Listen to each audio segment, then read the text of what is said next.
చూద్దాం. పింఛన్లపై పిడుగు అనే వార్తను సాక్షి హైలైట్ చేస్తోంది.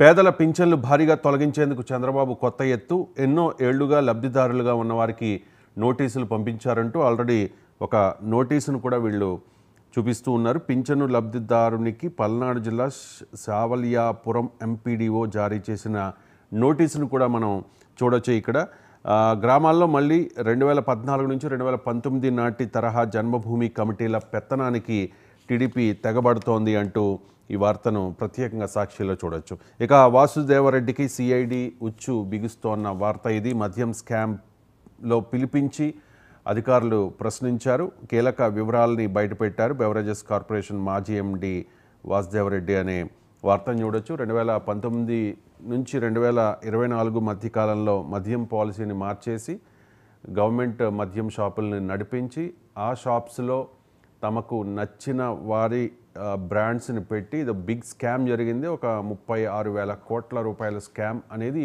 తెలుగుదేశం పార్టీ ఎన్నికల ముందు కూడా ఈ తరహా ఆరోపణలు చేసింది. సో సిఐడి ఈ కేసును టేకప్ చేసిన తర్వాత వాసుదేవరెడ్డి కొన్ని రోజులు అబ్స్కాండ్ అయ్యారు. ఆ తర్వాత ఇప్పుడు ఆయన పిలిపించి ప్రశ్నించారు అధికారులు. ఆయన కీలక వివరాలను కూడా బయటపెట్టినట్టుగా తెలుస్తోంది. సో ఈ కేసులో ఎవరైతే వైసీపీ నేతలు ఉన్నారో వాళ్ళందరికీ కూడా ఇబ్బంది తప్పకపోవచ్చని తెలుస్తోంది. కొన్ని పెద్ద తలకాయలు కూడా ఈ స్కామ్లో ఉన్నట్లు ప్రచారం జరుగుతోంది. ఇక పవన్ కళ్యాణ్ చెప్పినా కూడా బేఫికర్ అనే వార్తను ఆంధ్రజ్యోతిలో చూడొచ్చు. కాలుష్య నియంత్రణ మండలిని వీడని వైసీపీ వాసన. ప్రభుత్వం మారింది, మంత్రులు మారారు, వైసీపీ 11 స్థానాలకే పరిమితమైంది. అయినా కూడా ఇప్పటి పేషీల్లో అలాగే కీలకమైన పోస్టుల్లో అప్పుడు వైసీపీకి వంతపాడిన అధికారులే ఉన్నారు అనేది ఈ వార్త సారాంశం. సో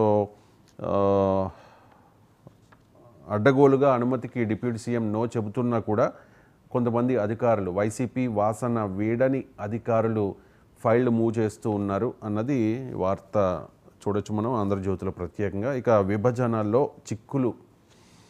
పునర్విభజన చట్టం అమల్లో పలు రాజ్యాంగ న్యాయపరమైన సమస్యలున్నాయి. కేంద్రం 10 ఏళ్లుగా చట్టాన్ని అమలు చేయడం లేదు. చట్టసభల్లో కోర్టుల్లో గట్టిగా వాదించాల్సి ఉంది. అందుకే తెలంగాణ నుంచి రాజ్యసభకు అభిషేక్ మను సింఘ్వీని ప్రతిపాదించామంటూ రేవంత్ రెడ్డి చెప్పుకొచ్చారు. తెలంగాణ నుంచి ఎంపిక అవ్వడం గౌరవంగా భావిస్తున్నాను అంటూ అభిషేక్ సింఘ్వీ చెప్పారు. ఇవాళ మరి కాసేపట్లో అసెంబ్లీలో నామినేషన్ దాఖలు చేస్తారు. ఆయన రాజ్యసభ మెంబర్ కావడం ఇక లాంఛనమే.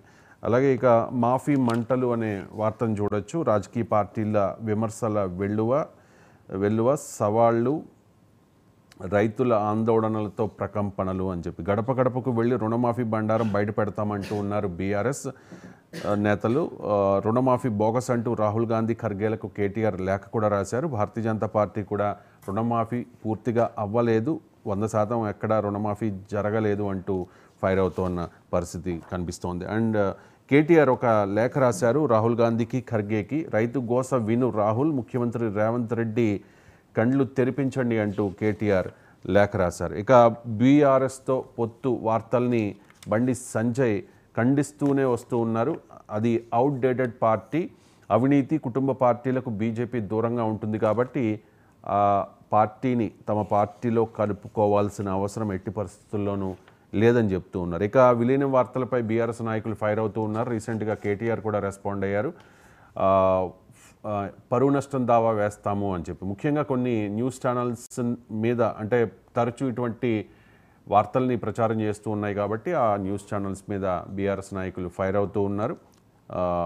అసత్య కథనాలపై క్షమాపణ చెప్పాలని డిమాండ్ చేశారు. 5 రోజులు టైం ఇచ్చాం, చెప్పకపోతే కఠిన చర్యలు ఉంటాయి అంటూ కూడా స్పష్టం చేశారు. ఇక భారతీయ జనతా పార్టీలోకి చంపై సోరెన్ పార్టీ మారబోతూ ఉన్నారు. జార్ఖండ్ మాజీ ముఖ్యమంత్రి చంపై సోరెన్ 6 జేఎంఎం ఎమ్మెల్యేలతో ఆయన ఢిల్లీకి వెళ్ళారు. ఎక్స్ ఖాతా నుంచి కూడా ఆయన పార్టీ పేరు కూడా తొలగించారు.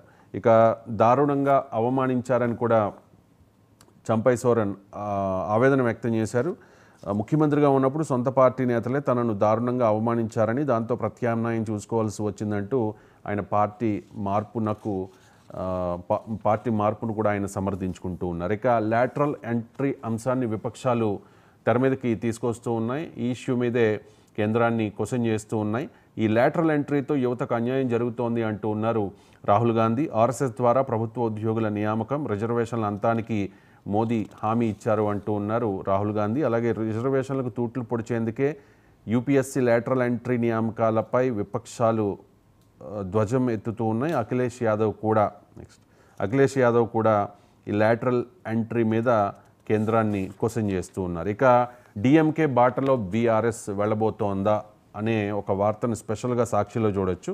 పార్టీ బలోపేతంపై నాయకత్వం దృష్టి పెట్టింది.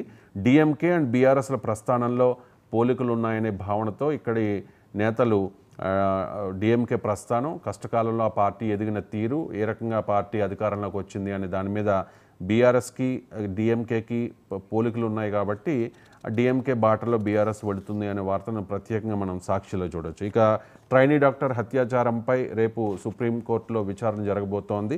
సుమోటోగా సుప్రీంకోర్టు ఈ కేసును స్వీకరించింది. ప్రతి 2 గంటలకు నివేదిక ఇవ్వండి. వైద్యుల ఆందోళనల నేపథ్యంలో శాంతి భద్రతలపై రాష్ట్రాలకు కేంద్రం ఆదేశాలు కూడా జారీ చేసింది. ఇక చివరిగా కమలా హ్యారిస్ కంటే నేనే అందంగా కనిపిస్తాను అంటూ ఉన్నారు డొనాల్డ్ ట్రంప్.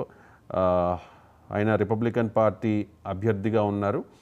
ప్రత్యర్థిపై వ్యక్తిగత దాడులకు దిగడం నా హక్కు అంటూ ఆయన కమలా హ్యారిస్పై కామెంట్